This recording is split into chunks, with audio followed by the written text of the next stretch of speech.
I will live. Yeah. Yeah.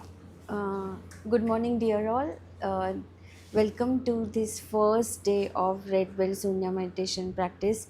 Here, why there were many requests, and we were doing it physically from our studio situated at Pune, but there were online requirements also, and there was a need so that people can tune in from comfort of their homes to practice this meditation. So we are experimenting with this new module which we are coming up with, the Sunya meditation practice, from wherein we will cover the red, yellow, orange and green belt.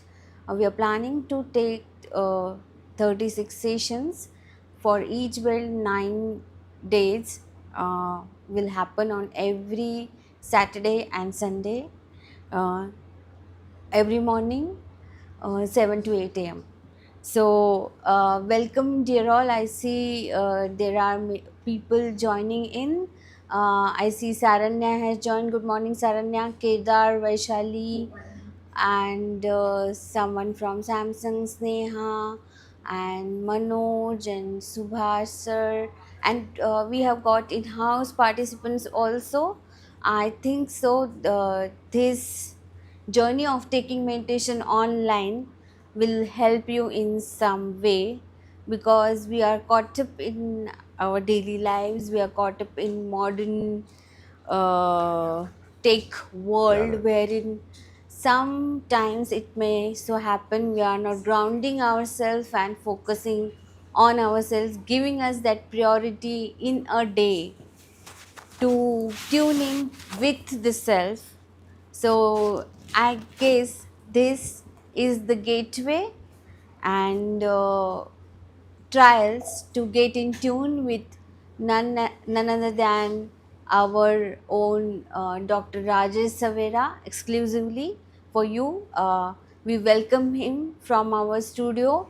He is a famous Ayurvedacharya and a life coach, and he has traveled the world and seen many things and equipped with beautiful experiences. So he has got that wisdom, and nothing like we get his guidance on this meditation journey. So welcome, Dr. Rajesh Savira, to this very first day of Red Belt practice online. So I see Mumtaz has joined, and there are many people joining in and tuning in. Welcome, dear all.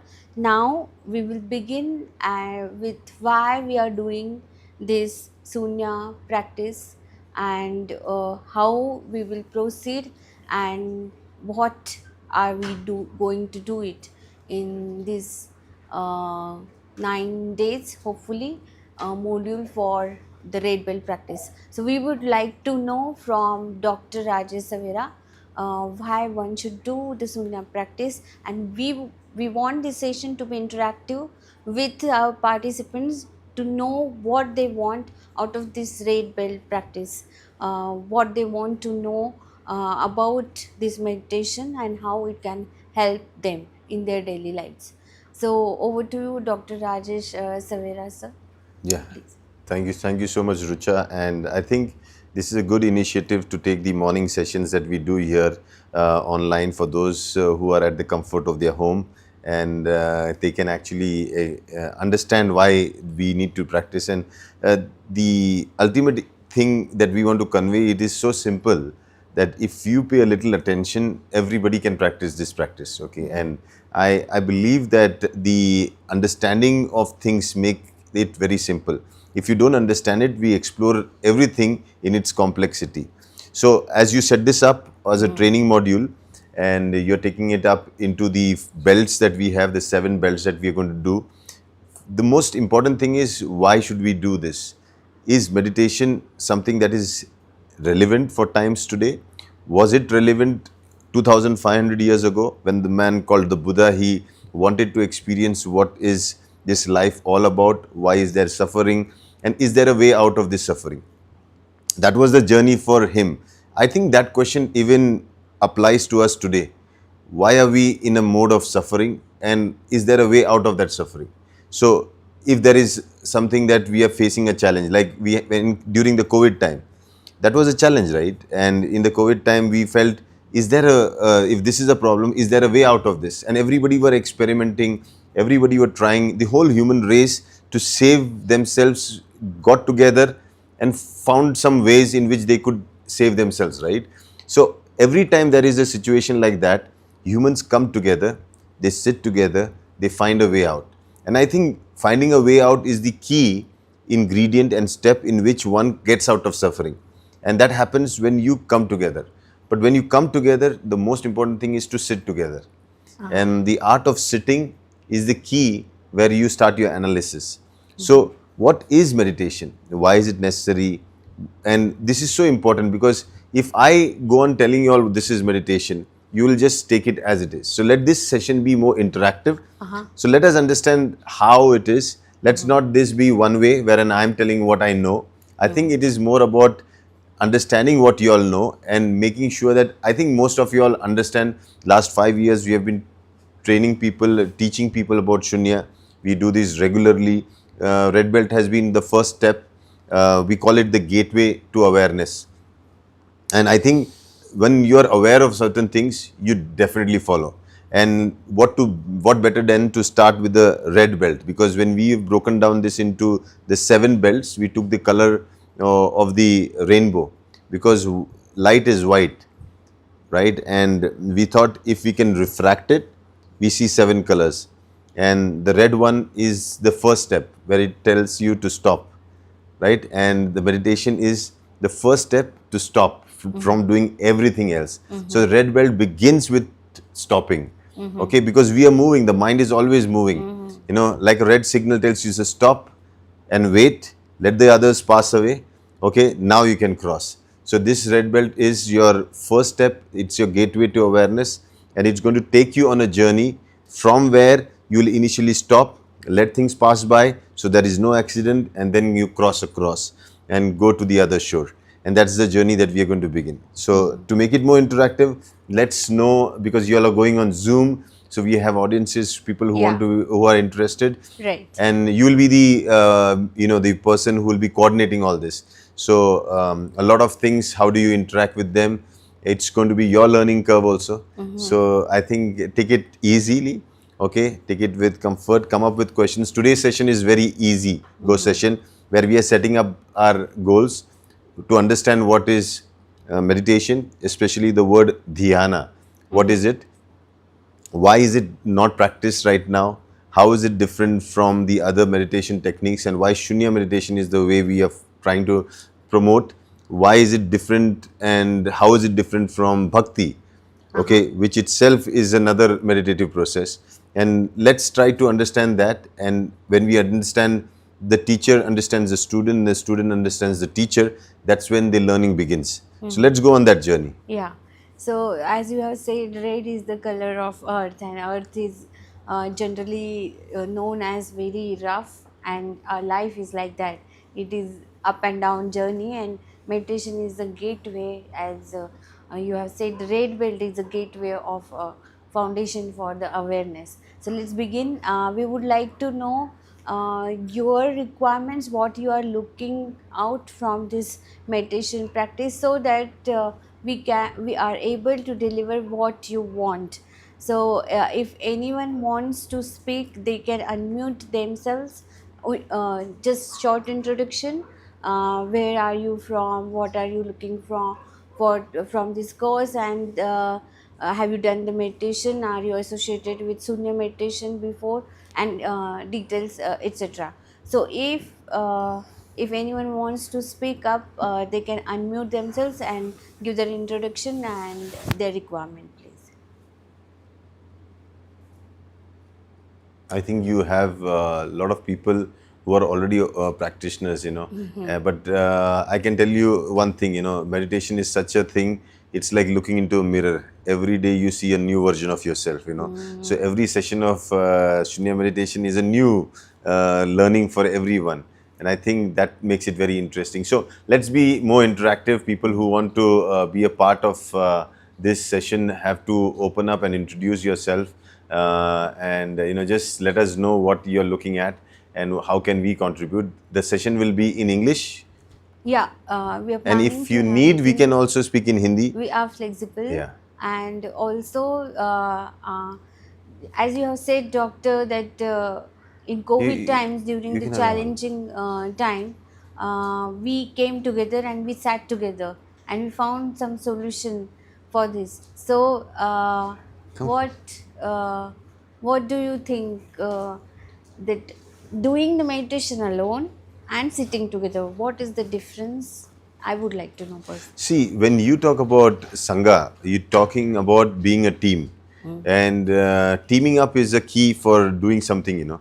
Many a times we can outperform ourselves if we have a gang of guys who are similarly aiming for the same thing. So teaming up together, like what we are doing right now, it helps us to focus on a particular thing.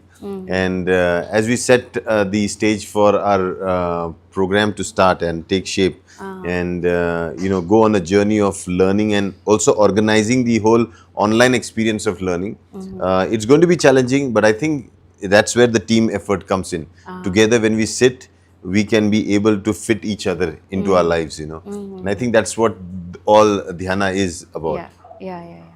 Definitely, doctor. So, as you have said, why our Sunya meditation practice is different from, there are many Yeah, practices very going good. on and meditation in this world, and people have got the access of it. So, what our Sunya meditation practice differentiates from rest of all? So that's a good question, because today meditation practice, people understand that engaging and keeping your mind quiet, okay, and still and silence is what meditation is. But they don't practice like that. They practice it in a different way.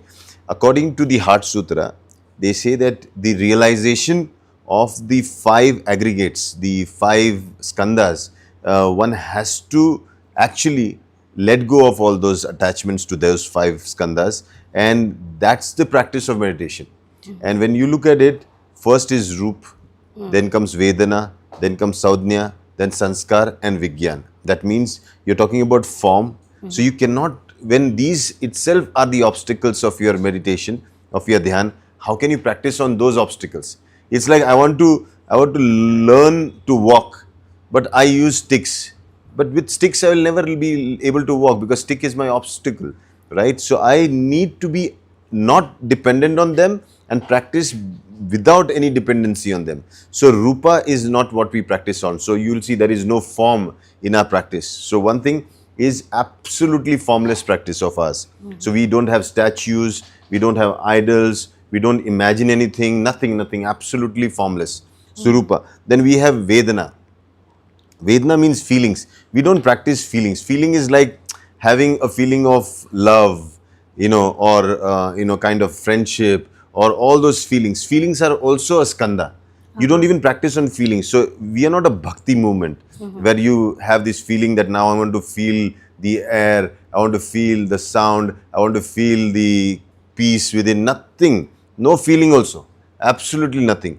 Then you're going on, Roop, Vedana, Saudhnya. We are not even going with concepts or perceptions or ideas or beliefs that, oh, Mr. XYZ had this experience, now I'm going to take that concept and I'm going to try to have that same experience. No. Mr. Buddha had this fantastic experience under the tree and he gave us this path and we copy that path and we become like him. No, not even that. Because this practice is a self-realization practice. One has to experience and realize it himself. Okay, the road is there, but the vehicle on the road will be yours. Whether you're walking on it, whether you're having a bike and you're driving on it, or you're having a horse and you're trotting on it, all depends on what vehicle you're going to carry.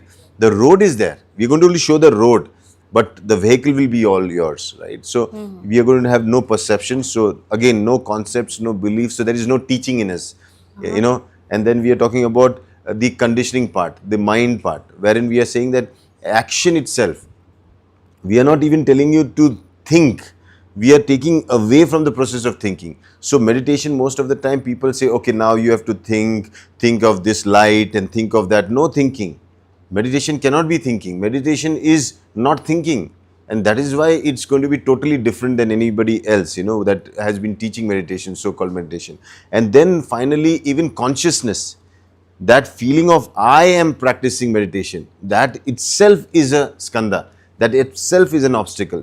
So in red belt, we are now setting up the stage where we are going to release you from these 5 skandhas, the 5 obstacles. So red belt becomes to stop, because you exist because of these 5. And I'm telling you to stop these 5 for this moment of meditation. And then when you stop, your journey begins into meditation. And that is why it is called dhyana. Dhyana. Dhi means awareness. Okay, and with awareness, but what is the vehicle for awareness? Is this practice, and that practice is what we are giving. So the yana for the dhi is dhyana, and we are taking that, and it's going to be, as a lot of iconography show, that the Buddha is sitting in between, right? Buddha means the one who is having the buddhi, has the vehicle on which he cultivates his awareness. So when he's sitting in between, on the left hand side is Manjushri, on the right hand side is Samantabhadra. So one denotes practice. If you know something, you have to practice it, right? If that knowledge is not being practiced, that knowledge is useless. So knowledge helps you to practice, and practice gives you the knowledge to practice better. So you need to go hand in hand. So you'll always see that what we are trying to teach here is 2 ways. One is the theory part, which will set you up to have the confidence to practice, and the practice which will give you the experience, the questions that will arise because of practice, that what I learned but I am facing these problems, will again give you the entry into theory. So this is going to be theoretical, this is going to be practical, and that is why in the practice of Shunya, we have divided into 7 belts, and 7 belts, they first begin with the red belt, where we are going to actually cultivate, or so open the gateway for your awareness. The basic question comes in mind, doctor. There are terms like mindfulness, watchfulness, and awareness. How these three are these three different? And if they are, how? Yeah. So mindfulness is more like your mind is now engaged in something, fully engaged in something. So in modern times, they say that, okay, now when I'm drinking my cup of coffee, I'm mindful about it. Oh, I see the shape, I see the logo nicely done, I see the, it's warm. I'm mindful about it. But in this still, I'm engaged, right? This engagement, when I get mindful about it, and then I mindfully want to sip it, then I sip it slowly, I play with it. This is all dramatic representation of the mind getting engaged with something. And this type of practice is not what Buddha taught. That's mindfulness. When you talk about watchfulness, is watching what is happening. But what is awareness? Awareness is the ability beyond your senses, not dependent on your senses, using the mind's faculty of all the 5 senses, getting to know that at the same moment, not splitting it into different moments. Oh, it is hot, it is cold, it is round, it is not square, all those things. But in awareness, you go one shot and you see it as it is. Okay, now I'm thirsty, I drink it. Not with a slow speed or something. I act as it is necessary to act at that moment, because I'm aware. Okay, and mindfully I put effort to act in the way I want to act. So here it is more to cultivate your ability to respond than to actually go and dramatize your response in a particular way that you want. And the other way is, even reaction is not what we look at. We are looking at response, but a response that is as it is. Because if you can do that in life, I think you'll be more able to transform your life in a much better way without being stuck with those concepts of thoughts, ideas, and beliefs. Yeah, great, doctor. And as you have said, there should be balance, and we are incorporating the theory and the practice, the 2 elements here. So we will know about the samatha also. What is the importance of balance incorporating in our lives, and how we are going to practice in our meditation journey here. Yeah. So before we do you want to focus on our practice, like? We will concentrate today on our body posture. Uh, the sitting posture mainly. So you want to Yeah. begin? So let's understand the when I'm saying the dhyana, okay, like a vehicle has some certain foundation. It has the tires, it has the handle, it has the chassis, it has the seat. On those four things you drive that vehicle and go on the road. So Buddha said there are four foundations on the basis of which you cultivate your awareness. And the gateway to that is to know which are those four. One is the body. Okay, the body is the first foundation on which, if you don't have a body, how do you practice dhyana? You cannot. So first is the body, the awareness of the body. How is my body? How is it sitting? Is it in the way that I expect it to sit? So I want to sit down, I can sit down when I am comfortable.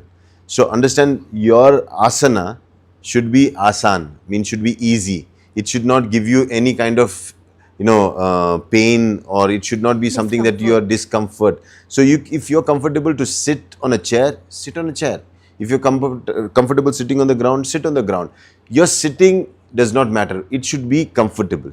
Why should it be comfortable? Because you're going to sit for a long time, right? So that's why comfort is going to be the most important ingredient. That is why we talk about the zafu, we talk about all those things, and you'll learn today, because day one we're going to set up the first foundation of the practice, that is the body. Okay, so the body awareness is the key. So you should know that my body is the key element through which I'm going to cultivate my dhyana. And first thing, it begins with having a comfortable dress, having a comfortable sitting, and then sitting on that comfortable seat of yours, so that now you can practice dhyana. So most important is your sitting and your dress and the comfort that comes along with it. Find a nice little cozy place in your house. It could be outside, it could be inside, it doesn't matter. Dhyana is to do with you, and the surrounding does matter to a certain extent, but yet the most important thing is your comfort in whatever surrounding you are. So your place, and one of the tips I can give you is, the best thing to do what Buddha did was find one place, fix that place, do that on that place every day. So in your house, if you find a place, consider that place as the Bodhi tree, sit under that place, sit in near that place every day. Whatever it is, you finish your daily chores, come back and sit there. That becomes that place of your dhyana. So have a point from where you do everything. Okay, that becomes the center point. So the first thing is place, your position, okay, and your comfort. These are the three things that you should cultivate your awareness with.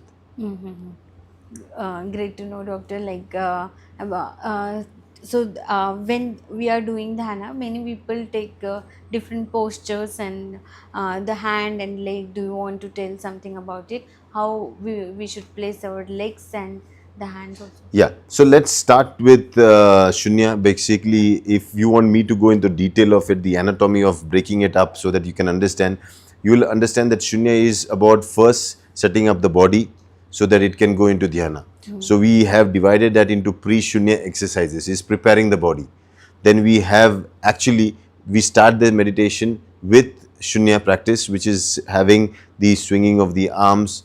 Because we are doing it in one place, we don't move the body, but we have to have certain elements because we are going to focus on the breath. So we have swinging of the arms, raising of the arms, then standing meditation, sitting meditation, then post Shunya exercises. So in the process, we are going to teach all that in the journey that we are going to begin on the red belt. So red belt is intensive. Red belt is more focused on practice, setting you up on that. So today, if you look at practice, today let's understand one thing, that your body matters. Hence, taking care of your body is the key ingredient of you to practice dhyana. So how you're going to maintain your body, how you're going to eat, how you're going to sleep, how you're going to work, how you're going to walk, how you're going to talk, all this is your red belt. You're going to carry it along. It doesn't mean that I did my red belt here. Red belt means I'm going to carry it along. When I speak, I know the red light says don't speak this. When I do an act, my red light says don't do this act. Okay, so we call this Panchashila. So Panchashila is the red belt practice, and that's where your body practice comes in. So to the theory part, let me introduce you to the Panchashila, the 5 things that you should know, that the red light is there telling you when to stop and the green light telling you when to go. Okay, so we're going to go on that journey. And to start with is, I shall not harm anyone, right? I shall, because if I harm somebody, that's not the control of the body, that's getting out of control of the body. So I shall not take something that does not belong to me. That's again a control of your body. Okay, I shall not disrupt the harmony of society, family. That's a third one. And I shall not make false claim is a control on your tongue and your speech. And last is I shall not intoxicate. I shall keep my awareness, because without consciousness there can be no awareness, right? So without the I, there is no experience. So hence I will be able to make sure by red lights are there on every of these squares of my five things, my nature to harm, my nature to take something that does not belong to me, my nature to disrupt everything that is in harmony, my nature to keep on saying something that I should not be saying or doing, and my nature to get intoxicated or get lost. I will put my red lights there, and this practice is going to set you up for that practice. Oh, Okay. very easily explained in 2 minutes, but I think so to implement it in our lives, it's our taste. Yeah. So, if there are any questions online, you can unmute yourself and be interactive. We are looking for the main focus here is to have the online interaction and to serve you guys. So, if anyone has something to say, please go ahead and unmute yourself, and you can tell you what you are looking from out of this red belt meditation practice. And Rucha, let's divide this daily, that program that you're going to do every Saturday, Sunday. Okay, we will do the first part. First part will be the theory part. Okay, and then we will go to the last part will be the practice part. So let's say half an hour of theory, but 15 minutes will be practice. So today let's talk about practice also. Okay, so to start with, I think the most important thing is getting yourself ready. Okay, discipline is the key ingredient to start with. If you really want to practice dhyana, make sure it begins with discipline. And discipline means turning up on time when you are made a promise for yourself. Because if you cannot keep promises to yourself, I think you will never be able to deliver promises to anybody else. And the whole journey is I make a promise to myself and I deliver. And I make myself capable enough to make a promise to deliver others also. That's the path that we are going to go on, right? We are on a journey to Buddhahood. We are Buddha, but we have not got the ability to realize and experience the Buddhahood that we are. So it's all going to be a journey, and hence this journey is going to have the ups and downs and all these things. But the first ingredient that is required is discipline. Okay. Yeah. And that, I think if everybody understand that, then that will be the, I think it's the half battle won. Okay. So to start with, let's also understand that why we are doing this practice. What is the purpose of this practice? How is it going to help me in my life? So when you do things in awareness, the experience that you have is beyond thoughts, ideas, beliefs and concepts, because this life is to be experienced. This life cannot be planned. Nobody has planned and has executed that planned exactly that the way it is, because things change every now and then, and you have to be aware. Once you are aware of what can happen, are always prepared to see the worst coming and also take the best opportunity of the best coming. So we need awareness as the key, and I think that awareness is what we are looking to cultivate. It doesn't happen. You have to cultivate it, right? So when you cultivate something over a period of time, it becomes your nature, and this practice is all about cultivating awareness. Doctor, can we say this is the teachings of Buddha and this Sunya meditation is based on Buddha's teaching? Yeah, of course, this is coming from the Buddha himself, and Buddha means it's a title given to the wise one. So any wise person in your life who gave you an advice that transformed your life from a life of unsettled peace to a settled peace, that's the life that we are looking at. That teacher who guided you is a Buddha. And it is said that when Shakyamuni Buddha, the one who we follow and we learn from, had the awareness that generations after him, 2500 years after him, also there will be people who will want to listen to the path that he is paving right now for the people of his times. So he was smart enough to put that all on record. And today it's because of the records that we can listen to him even today. It's like, we are putting everything right now online, but generations afterwards they can get this particular clip and experience the same experience that we are having right now. So Buddha was very, very smart to have that on record, and that's the exact record that we use in our Shunya practice. We refer to books. Nothing of this comes from me and my teacher Dr. Lim. Nothing comes from our own personal comments or personal experience. We are just actually experiencing what the Buddha told through the text that we have access to, and that is what we are sharing to you all. Doctor, this Vibgor, all the Seven rainbow, colors. 7 colors, we have divided this practice. So we are beginning with the red belt and the ending with the indigo or violet belt. So this journey is about what? Like, is there like we are becoming Shravaka, and always we discuss like to attend to Arhathood, or what this? I think it's very simple. A baby crying is crying because it is hungry. Give it milk, it's fed, now it's joyful and happy. Life unsettled is troubled. Life settled is joy. And I think this practice is all about cultivating that joy, finding that settlement, having those things that are unsatisfactory satisfied. And it's that awareness that is going to help you do that. That is why we call this practice a practice of peace and prosperity, because it's only in prosperity that you will truly experience peace. And peace has to be joyful. Peace is not silence with remorse. Peace is actually satisfaction with the joy and expression of satisfaction. So this will be more joyful. You'll see a Shunyati always smiling, always engaged in doing something, and he's so much into the practice of not only living this life, performing his duties, but he's giving his more than 100% into it because he's enjoying it. It becomes a play.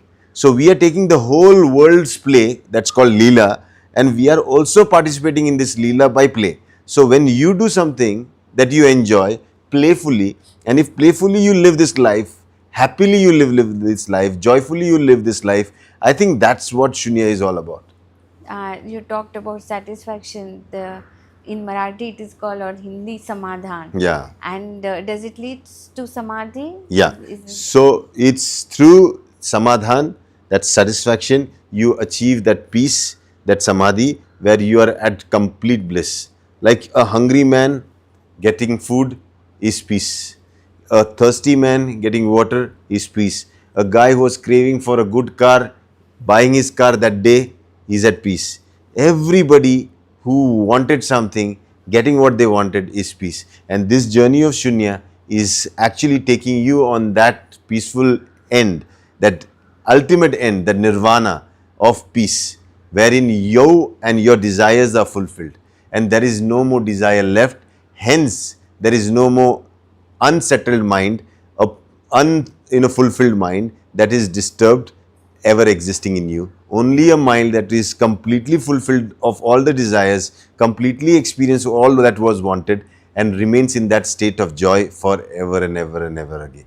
I guess this is the journey from where we begin with the awareness and getting into that satisfaction. Absolutely, And absolutely. the stillness and getting the joyful state. Yeah. So I think so many would be excited to walk through this journey with of course your guidance. So you want to talk something about, as we have touched upon samadhi, you want to talk about samatha also?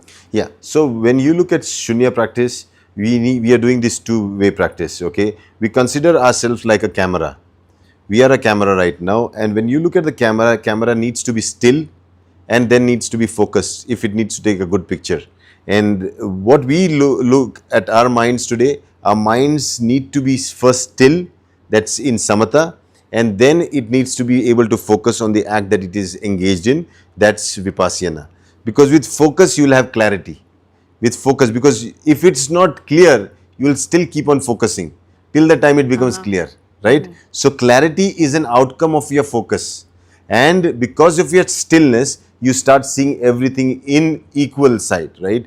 So you can see the highs and the lows and the ups and the downs because you're still. But if you're only moving, the high would seem low, the low would seem high. Hence, your stillness is the basis on seeing everything that is as it is, with actually without differentiating anything, and that is samatha, which leads to samadhi, and your focus, that's awareness, which is vipassana, that leads to pragya, the clarity through which you can see life. And this is the journey of that. So it's going to be two-way practice. You're going to go, red belt is more on samatha, a little bit of vipassana. As you go to the orange belt, it's going to be more of vipassana, a little bit of samatha. Then you go into yellow belt, it's going to be more of samatha, a little bit of vipassana. Then you're going to go into green belt, which is more again vipassana, a little bit of samatha. So we're going to churn you up. This is called manthan. Manthan means churning. As the milk, it turns into curd, and the curd is churned up. Okay, so the milk is good, right? Fresh, but it doesn't remain fresh for a long time. It finally, because it is exposed to this world, it starts to spoil. But in the process of spoiling, it becomes curd. But churning of the curd gives us two things. One, the buttermilk. The other is the butter itself. And I think if you realize from life, we are also, as we come in this world, we are as fresh as the milk.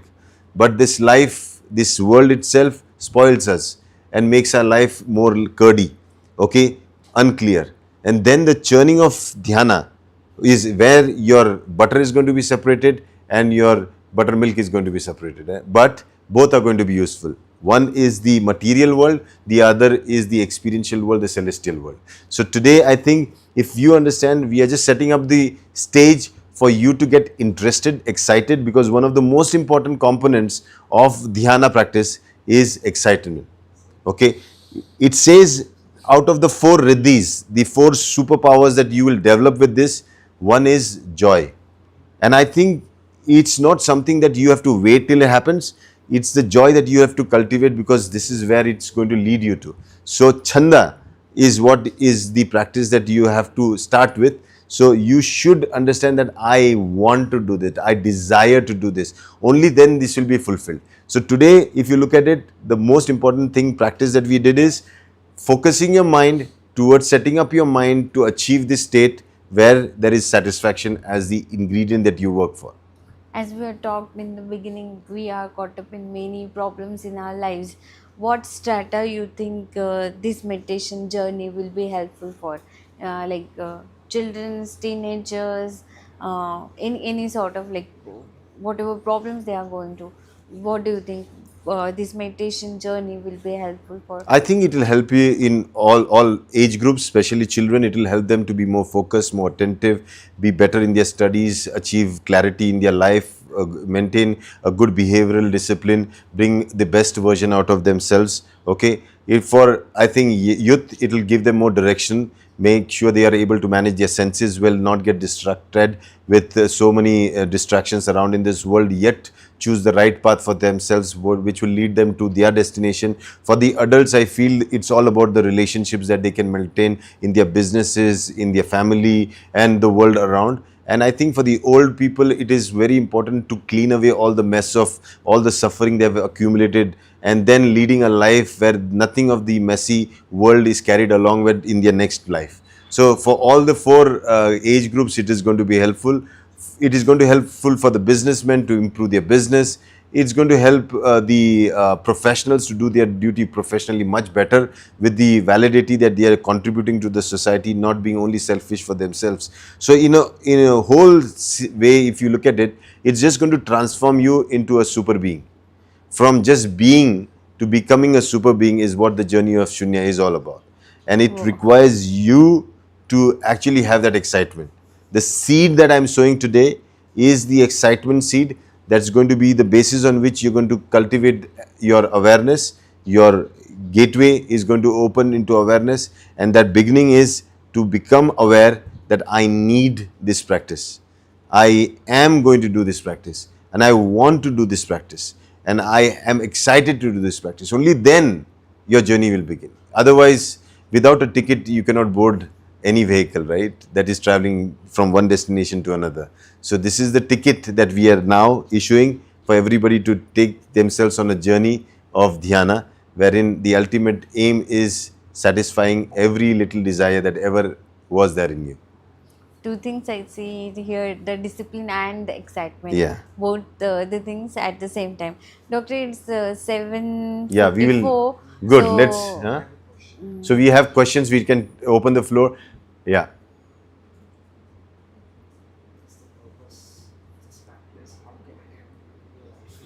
Oh, the purpose. The question here is, what is the purpose of this practice? Okay. It's like a chef. What's the purpose of a knife? Is to cut. But what can the sharpening do? Just make that cutting better. So what is the purpose of dhyana? Is to help the person leading a particular life in a particular way experience better version of that life, and sharpening the mind so that it can perform its actions in a better way. And it's as simple as it can get, sharpening of the mind. yeah, Okay. yeah. So no more questions? Yeah. Yeah, hi. Yeah, hi Manoj. I have one question. Yeah, please. Last 2022 onwards, I am doing SUNYA every day. Yeah. Okay, but sometime I feel if I'm counting reverse now, when I reach such a level, I'm sleeping. I don't know what is happening. And again when I wake up, I can't remember that number when I lost. Okay. So what is the reason that is happening like that? Okay. So, most important thing is you're aware that you're losing your number. You're aware that you missed that number. Sometimes it's like Buddha says, that if you're shot with an arrow, what is important? Do you want to find out who shot the arrow, or first you take away the arrow? Right? The most important thing is we don't care who shot the arrow for now. Something has hit me, I take care of the arrow that has hit me, take care of the wound that it has created. Now, most important thing is you have understood that, or you become aware that you have missed the count. So now what will you do? You'll be more concentration that you'll not miss the count next time. With you missing counts often, you will realize the awareness of you missing the count one day will make sure that you will never miss a count. And that's the journey we are going here, right? We are not going into a Sherlock Holmes journey of finding out why and how it is happening. We are going into a journey of finding solutions to things that are happening to us. Okay, and I think one of the most important thing, we call this as the Smriti Pastan, means it is the basis on which you cultivate memory. Memory, because everything is based on memory. My muscles, they work on memory. That's why you call it muscle memory. Everything that we do today is a conditional program. That's again a memory. So we are nothing but an outcome of memories.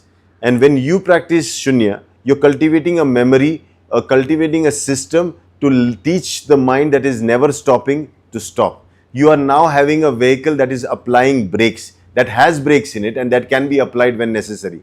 I think that is the most important thing about our life, because today people are actually having minds without having the accelerators on their mind, want to do thousands of things, they are doing things, but the brakes are missing. And then Shunya is that red light that tells you to stop when necessary and go when necessary. So that wisdom you will cultivate over a period of time. The best thing is, as you said, you were aware of it. And I think that's what Shunya wants us to experience, awareness. So if you're having no money in your bank balance, you are aware of it.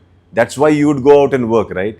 But if a man doesn't even look at his bank and he has no money, he is trying to pay cards, the card is getting rejected. I've seen so many people, going to the hotel, they are eating everything and the card getting rejected. They are under stress. Then they try one card, another card, then they're calling somebody, can you pay? And I look at them and say, my goodness, how did you even land up into this kind of suffering? You enjoyed all the food without even knowing how much money you had in your account. How foolish that would be. So this kind of suffering is a fool's suffering. And many people in this world live with that suffering. And we are in this process to bring that awareness where you actually realize what is your current situation and how can you work your way out into the situation that you never want to be. I don't want to be poor for the rest of my life, right? For that, I need to cultivate.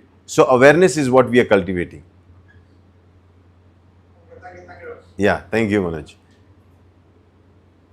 Yeah, no other questions? I think so. There are no questions. Yeah, also answered. Fantastic. Yeah.